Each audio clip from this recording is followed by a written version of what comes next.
I wonder how many foods I'm going to see. There shouldn't be too many, right? Eggs, meat, seafood, some dairy. What else am I going to be able to see? Maybe some salt? Water? By the way, I reacted to a black pill video a while ago, and some people in the comments were saying that I'm not a 6, I'm a 4 or a 5. Because I mentioned in the video that I got my face rated a while ago, and the results said I was a 6 out of 10. And some people were not agreeing with that. I feel like I'm a solid 6. I have a decent facial structure. All my teeth are still here. Yeah, I know that my hairstyle is a little mid, but do I not deserve to be a 6 out of 10? Anyways, I still feel pretty good about the way I look. Just wanted to tell you guys this little story. I thought it was a little funny. Feel free to go support me in the comments of that video, alright? Oh, it's raining outside, which means the lighting also got dark. Anyways, let's get into this video. No, my computer is absolutely burning now. I hope the video is not going to be too laggy. I don't think you'll disagree with my decision to put pasteurised and homogenised low-fat milk into the fail tier. But I'm going to work my way upwards, and right at the very top I've got a super tier that I've selected a food that I deem to be Looks like he's going to rate the foods based on their healthfulness. I thought he was going to rate foods based on their deliciousness. We'll see. the best source of nutrition on a carnivore diet. So I'm just going to briefly cover why homogenized and pasteurized low-fat milk is such a bad product to consume. First of all, pasteurization is a process of heat treating the milk. I guess he's trying to say that heating the milk is not a good thing, but I don't feel like he eats raw meat, which means he cooks his meat, which means he's pasteurizing his meat. So if he thinks pasteurizing the milk is bad, why does he want to cook his meat, right? Feel free to roast me in the comments if he actually just eat raw meat. Kill off the harmful bacteria and the microbes, which is a load of nonsense. Of course, in the process, we are destroying water-soluble vitamins, so your B vitamins, vitamin C. We're denaturing the protein and the fat somewhat. And of course, we are destroying the enzyme lactase to break down lactose, which can explain why so many people have a lactose intolerance issue. Homogenization is a process that milk undergoes where the fat globules are broken down into finer particles to prevent the separation of cream, because apparently that's so inconvenient that when we go to the fridge, we don't even want to shake the milk anymore. It's absolutely nuts. But this creates a real inflammatory liquid now because these particles are so fine that they've been shown to slip through your gut. And so that can cause all sorts of problems. And of course, if it's low fat, that's not what we want on a carnivore diet or on a meat-based ketogenic diet. Yeah, so I guess he's really going to rate the foods based on their healthfulness. I feel like the video is going to be more interesting if he's just rating food based on their deliciousness. So let me try to rate milk. So this is pasteurized, low-fat, homogenized milk. I haven't drank low-fat milk in such a long time. I used to drink it. I thought it was better. But yeah, when I was still drinking that, I already knew that I prefer full-fat milk. I was just drinking low-fat milk because I thought it was healthier. So yeah, if we want to rate this particular food based on its deliciousness, I think putting it at an F is reasonable. I'm not trying to say that he's putting it in the F section because of its deliciousness. I just wanted to tell you guys what I think about its deliciousness. Want to be incorporating as much fats as we can handle. We don't want to be taking a product that once had fat and remove the fat. And apart from anything else, it's high in carbohydrate, lactose, which can be an issue for a lot of people. That can be a problem also if you struggle moderating your dairy intake or carbohydrate intake. There's growth hormones, which I'm not a fan of, and we've also got this addictive nature with dairy products in general with the casomorphins. And so He's talking about a lot of theories, but I agree that milk is pretty addictive. Yeah, when people are talking about all these theories, I just wonder how legit all these things are. You can, of course, repeat what other people are saying, but is that actually true? Yeah, you guys are going to notice that I'm going to focus more on actual things that happened instead of just some vague theories. So, for example, I commented on the fact that milk is pretty addictive. I can feel that myself, and I know many people will agree with me. But when it comes to, oh, milk has this, milk has that, I'm going to be like a little more skeptical. look, My opinion is that milk is for babies. We're certainly not baby cows. We're adult humans, most of us. And so we should probably stay away from milk. This is not a very good argument, in my opinion. I didn't come into this video expecting that I'm going to see content like this. I thought it was just going to be a chill video, but it's a lot more serious than I thought. But yeah, to say that milk is just for baby cows, I feel like that's not a very good argument. If you can access that, why can't you drink it? Who said milk is only for baby cows, right? Products, but certainly the pasteurized and homogenized low-fat milk.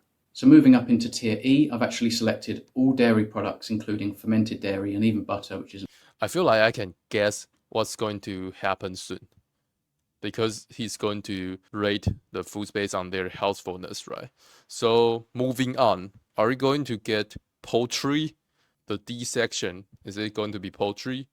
And then C section, seafood. B section, no. We need to leave a section for eggs. So I guess D section is going to be eggs. And then C section is going to be poultry. B section is going to be seafood. A section is going to be red meat. And then S section is going to be organs. We'll see how right I am later. Always fermented, of course. I just don't think it's as optimal as meat sources. I don't think that we should be basing our meals around dairy. And cheese, of course, 90% of the protein is casein protein. That could be a problem for many people, certainly people with autoimmune issues. And so I'm personally not a big fan of dairy. I've taken it out of my diet and I don't get any cravings. That's what I found, is that when you remove dairy, your cravings drop dramatically, for things like cheese and milk, etc. You don't have any kind of craving. Yeah, I agree that it's easy to want to eat a lot of dairy. For sweet. Plenty of people out there have pastoral genes, and so we'll do a little bit better to incorporate some dairy into the diet, but we don't need that much. Honestly, just a little bit of cheese as like a dessert or a condiment on your meal. I just personally feel better taking dairy out, and I can't justify putting them higher up on this list. So going up into the D tier now, I've actually selected pork, chicken, and... No, I was wrong. I thought it was going to be eggs. By the way, if I want to rate the deliciousness of full-fat milk, I think it can be pretty high up in the list. I feel like it deserves to be at least in the A section. It's pretty delicious, right? Let me know in the comments if you like milk. I personally don't drink too much milk. I guess it depends. Sometimes I drink a decent amount. I drink both pasteurized milk and raw milk. Just depends on my mood. Sometimes when I go buy eggs, there are going to be some dairy farms that are close to the egg farm, because I go to an egg farm to buy eggs. And yeah, if I do that, I'm going to also get some raw milk. But usually, I don't have access to raw milk.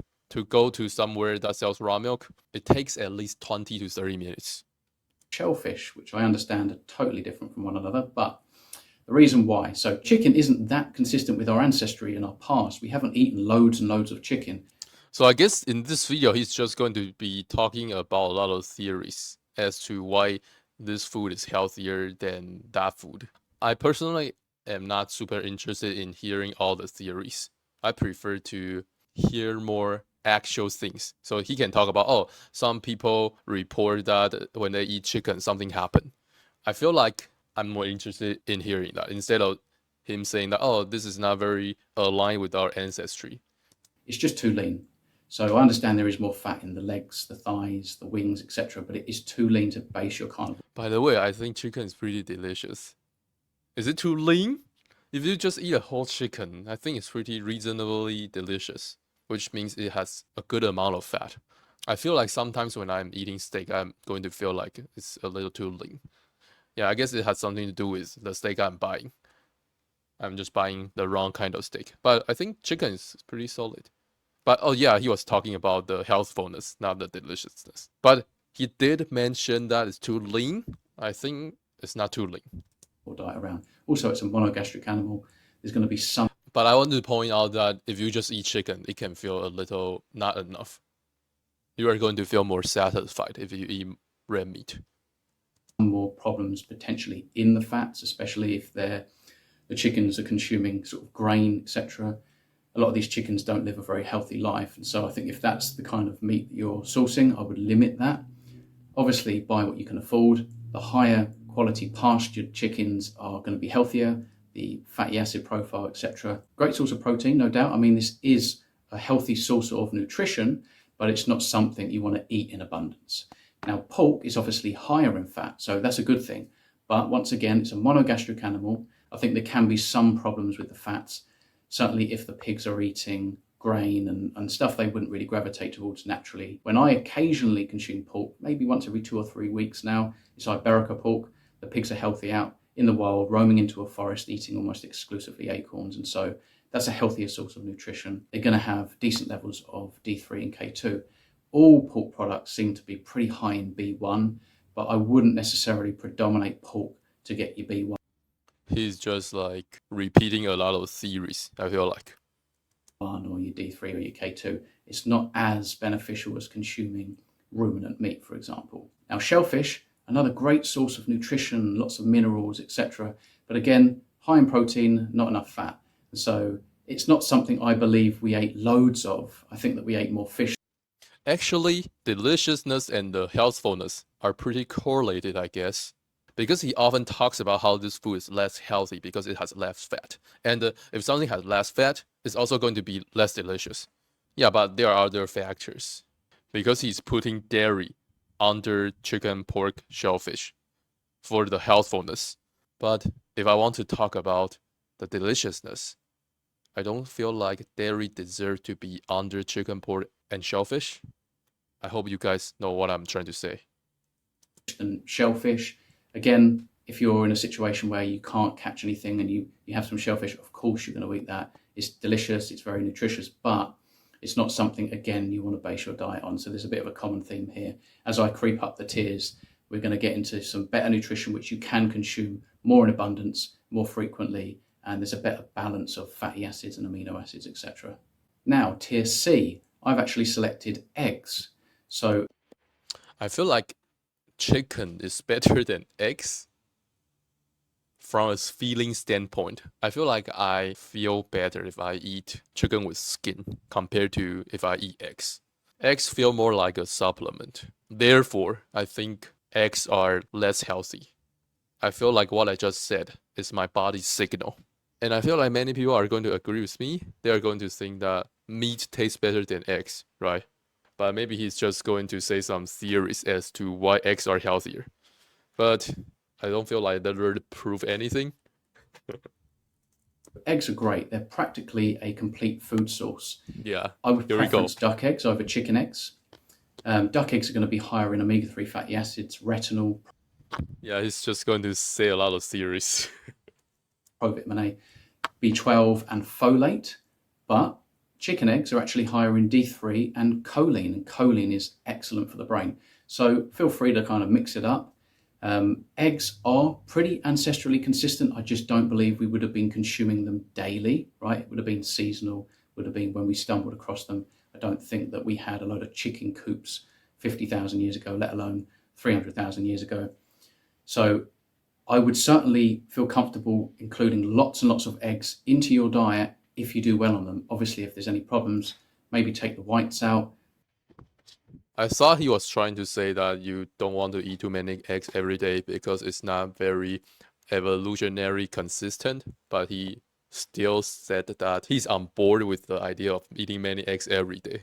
So I wonder why he said that we weren't able to have a lot of eggs in the past. Maybe try duck eggs, and then if you still have issues, obviously just take them out. But I think that they're a great addition I think I haven't had duck eggs in a pretty long time, and I kind of miss that. Duck eggs are pretty good. to, your steak, your ribeye, add some butter, cook in tallow, all that kind of stuff. Who doesn't like eggs? Eggs and bacon, delicious. So going into tier B, I've selected oily fish. And I think that Oily fish.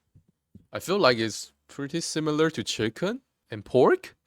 fish and just fish in general have been a very important food source throughout human history for survival and development. So That doesn't feel like a good reason. there's a lot of evidence to show that the omega-3 fatty acid content Oh in yeah, fish, this has not that, seafood, so it's better. has contributed to the growth of I'm not trying to be annoying. Sorry if I came off that way. our brain. And that's why 10 to 20% of all the lipids are comprised of DHA, docosahexaenoic acid. We should all preference wild. I understand there's some concern about heavy metals, etc. I mean, it's worth considering perhaps. Sardines are going to be a little bit higher in lead, less so in mackerel and salmon, but then conversely, salmon is going to be higher in mercury and then mackerel and then sardines. So I quite like to mix these up. I wouldn't eat them every single day. I basically incorporate fish once a week on my modified lion diet to enjoy a surf and turf meal. In my opinion, fish goes really well with lamb. I had no idea. It sounds kind of like a weird combination, but it's a match made in heaven. I often eat a lot of the salmon and the mackerel and even the sardines raw. I understand that that's not for everybody, but I just find it's quite nice to incorporate a bit of fish here and there. I believe in the importance of the extra omega-3 fatty acid content. So we're nearly at the top now, and in tier A, I've selected quite simply all ruminant animals. And the reason Yeah, so I guess S tier is really going to be organs. I guess he's just going to say a lot of series again. Oh, ruminant meat. It has a lot of this and that, vitamins, blah, blah, blah. So it's going to be healthier than the foods I just mentioned. I feel like we can focus more on actual events. So he can say something like, oh, most carnivore feel like eating more red meat is more sustainable. They feel better if they do that. I feel like that's more convincing to me. Let's see what's going to say. reason being, ruminant meat, fatty ruminant meat, is the most ancestrally appropriate and consistent food in human diets throughout history. When we look at stable isotopes, this is what. Yeah, well, I can also say that, oh, when we look at blah, blah, blah, blah, blah. But I feel like that's not very responsible because I don't think he actually really knows what that is. I don't know. I can be wrong. Human beings have predominated lots and lots of fatty ruminant meat. Whatever you can get your hands on, this stuff is the most nutritious. However, I feel like it makes sense to say that we have been eating red meat for a long time because it feels pretty reasonable that humans from a long time ago would be hunting some big animals. And the least inflammatory. The fact that they have to process what they're eating through 4 stomachs, by the time it's now on your plate, the fats and the proteins, it's just pure nutrition. And I think, in my opinion, and also within this category, But I think it makes sense to say that, oh, ruminants have 4 stomachs and other animals don't have that many stomachs, so ruminant meat is superior. I personally think that makes sense. say ruminant meat, I'm not talking about buying 1 cut of meat and having it with eggs every single day. In my opinion, the better way forward would be to enjoy a spectrum of different cuts, right? Mix it up, have some rump, have some ribeye, have some sirloin, have some diaphragm, have some kidney. We don't all have to eat organs, but I think if you took, say, a cow, for example, and you worked your way through the cow, then you're going to get the perfect balance of nutrients, because there is every nutrient that is required for optimal human health within a cow. But if you're only eating ribeyes every single day, maybe you're going to fall short on certain things. This is just my opinion, of course, but to me, as much as ribeye and eggs cooked in butter, salt to taste, water to thirst is fantastic, most likely you're going to thrive on that diet. I just think it is more sustainable to include more variety, so different cuts of meat from a cow, but also include the marrow, also include some organs here and there. You don't have to consume a load of liver, but think about heart. You can have a little bit of kidney. I've had tongue this year, I've had tail this year. And so when we do this, we are getting a different balance of nutrients in different sections of the. I have been eating some liver and heart, and I don't really know what that's called. Because recently I often go to a traditional market to get some pre-made chicken, and they often also sell some organs there, which are cooked. I haven't really had raw organs in a long time. I wonder how many people are like me, just are okay with eating both raw and cooked organs. I feel like a lot of people are just not going to be inclusive like me. They are either just going to be afraid of eating raw organs, or they are going to think, oh, cooked organs is super bad, so I don't want to eat that. I just want to eat raw organs. Are there people that are inclusive like me? Meat. And again, I made a video about this the other day, but a lot of us forget about marrow. And so if we're consuming things I personally think raw organs are superior, but I wouldn't feel like, oh, I don't want to eat cooked organs. That's just what I do personally.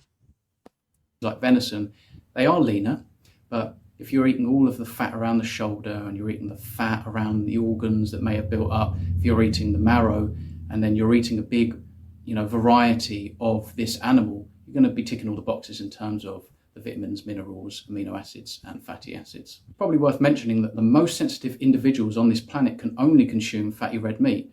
If they consume anything else, they have problems.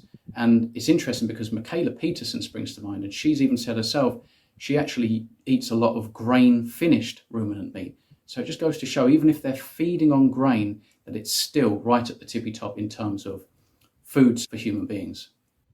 That's an interesting point. What he just said made me value low quality ruminant meat more now. I hope you guys understand what I just said. That was a hard sentence to say.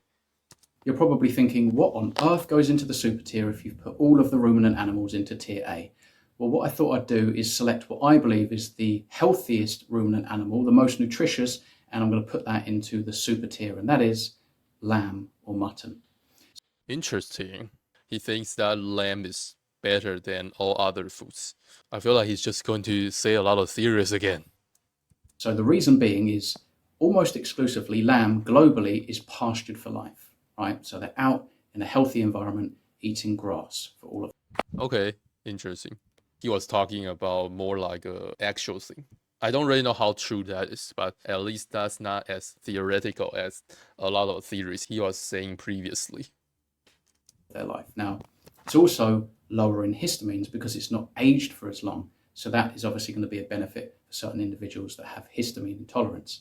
And there's also a better concentration of essential amino acids, particularly tryptophan. There's high levels of B2 and B3. There's 10 times the amount of omega-3 fatty acids when compared to beef. There's higher selenium. And so lamb and mutton is excellent in terms of basing your carnivore diet. I feel like I haven't had lamb in a century. Kind of miss it. Where can I buy lamb? I guess from online. Recently, I've been just eating the steak from Costco. Their grain-fed steak. I kind of want to eat ground beef, but our Costco, they don't really sell high-fat ground beef. I think they only sell 12% fat ground beef, which is like pretty lean. I would prefer it to be 20 to 30%. And if you're on a lion diet, I would say lamb is probably the way to go, certainly for very, very sensitive individuals. Now, beef is a little bit higher in iron and it's a bit higher in zinc. It's a great source of nutrition. It's my favorite. It's what I eat mostly. About 5 days a week, I eat fatty beef, where the other 2 days I'll have some fatty lamb and I'll throw some fish in there on one of those days. But to me, if you're going to base your diet on one food, and you had to pick one food for the rest of your life, I think, red meat is king, but lamb and mutton takes the prize. Eat meat, sleep, and repeat. I like this quote.